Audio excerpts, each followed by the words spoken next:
50 feet above the moon, now 30. Eagle was drifting slowly backward, and Armstrong did not know why, but he knew that he must not land while he could not see where he was going. He pulsed the hand controller, struggling to arrest the unwanted motion.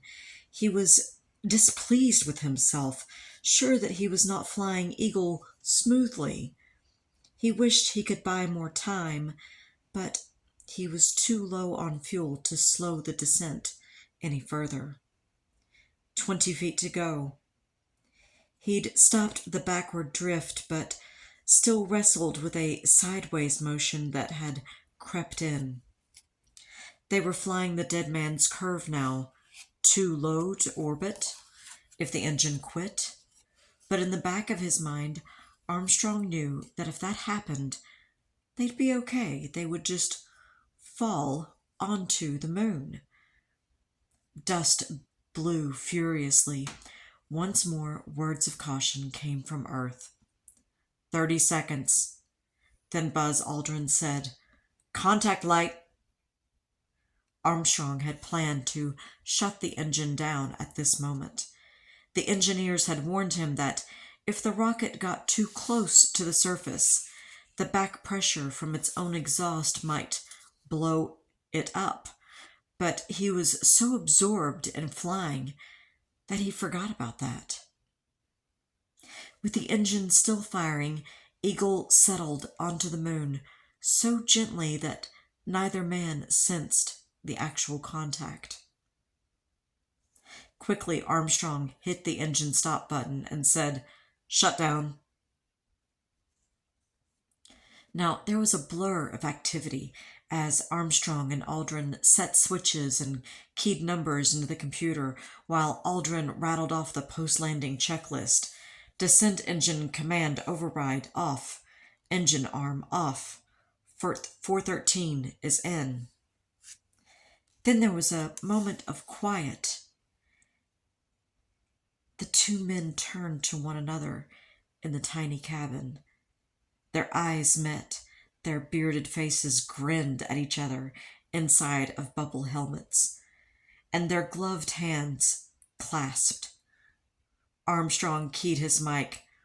"Houston, Tranquility Base here. The Eagle has landed."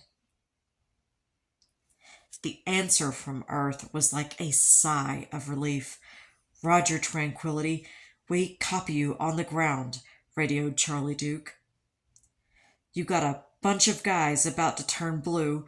We're breathing again. Thanks a lot." They had done it.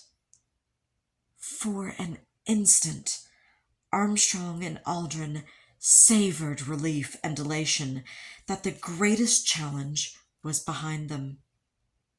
For Armstrong, it was more than a personal high. Hundreds of thousands of people had worked for the better part of a decade to share in this triumph.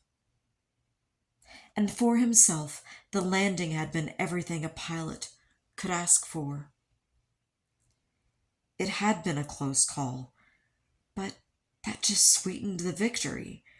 There was no way to know exactly how much fuel remained when they touched down. The gauges just weren't that accurate. But it was something like 20 seconds. 20 seconds left before the abort limit of the fuel. Of course, Armstrong knew 20 seconds is a long time.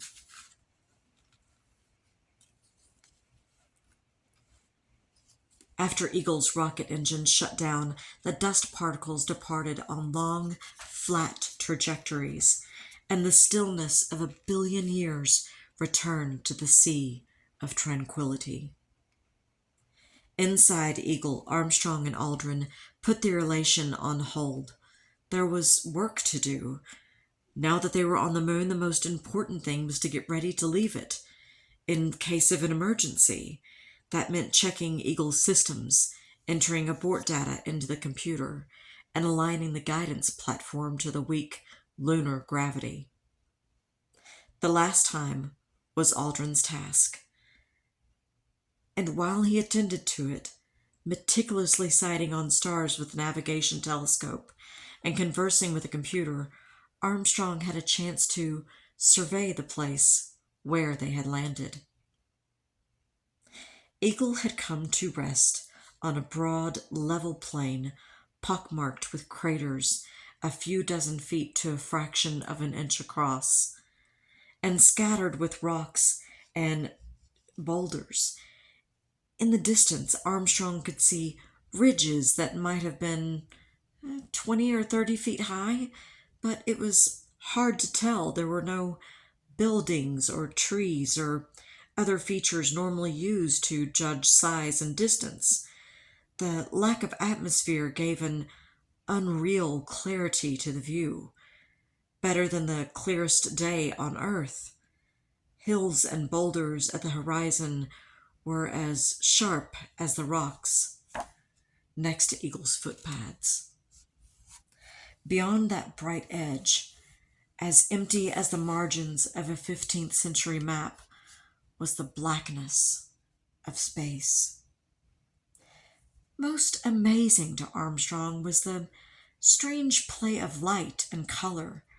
Directly ahead to the west, the light of the rising sun was brilliantly reflected by a landscape of light tan.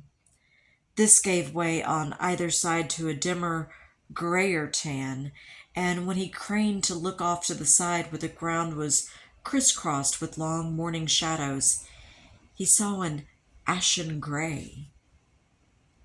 It was not a hostile scene. Somehow it did not look like a place where an unprotected man would perish in seconds. On the contrary, it seemed inviting, as if he and Aldrin might descend to the craters in beach clothes and get a suntan. As he looked out, Armstrong wondered where he and Aldrin had landed. With the distraction of computer alarms, he'd missed all his checkpoints on the way down.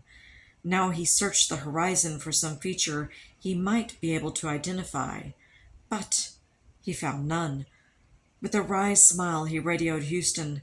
"The guys who said we wouldn't know where we are in the windows? Well, they're the winners today." He knew there must be a small army of controllers and geologists working on it, and he hoped that sometime in the next 21 and a half hours, Mike Collins would be able to spot them with Columbia's navigation sextant. Wherever they were, Armstrong was ready to explore. To the north, a line of boulders broke the rolling smoothness.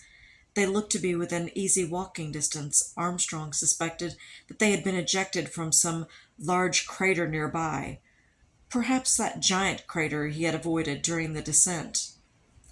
There were probably pieces of lunar bedrock the geologists would undoubtedly want samples.